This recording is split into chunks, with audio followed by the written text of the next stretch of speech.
यानी कि खाना भी नहीं खा सकते। इन्हां दी जिहड़ी वालदा है, अल्लाह ताला इन्हां नूं अजरे अजीम अता करे। ये अपने 3 बच्चे जिहड़े ने लखते जिगर, इन्हां दा जनाब सारी ट्रीटमेंट और इन्हां दा सारा खाण पीण नहाण धोण सब कुछ इकल्ली माँ करती है। वड्डा बच्चा जिस तरह तुसीं देख रहे हो माशाअल्लाह, कितनी देर का हो गया फैसल?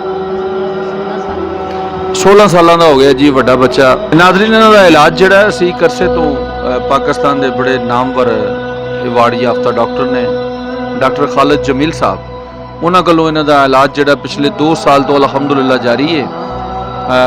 कुछ देर पहले मतलब अज तो 4-5 महीने पहले डॉक्टर साहब नूं करोना हो गया। डॉक्टर साहब ना बैठे, उन्हां दी वजह नाल ना बैठण दी वजह नाल इन्हां दी मैडिसन तकरीबन कोई महीना 2 महीने रुक गई, लेकिन उहदे नाल ये थोड़े जे फिर परेशान हो गए। लेकिन हुण अज चूँकि मैं आया 1 महीना हो गया मैडिसन दोबारा असीं जिहड़ा ट्रीटमेंट चैकअप करवा के इन्हां दी लई है, लेकिन अज वो माशाअल्लाह काफ़ी बेहतर ने।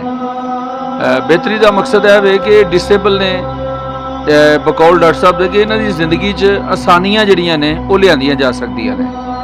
मतलब है कि रिवाइवल तो नहीं, लेकिन है वे कि जिहड़ियां आसानियां ने इन्हां वास्ते वो पैदा हो सकदियां ने। जिहड़ियां दर्दां तकलीफां भुख नहीं लगदी, ये मामला सारे वो मतलब बेहतर तरीके नाल जिहड़े ने हुण जिंदगी दे चल रहे ने।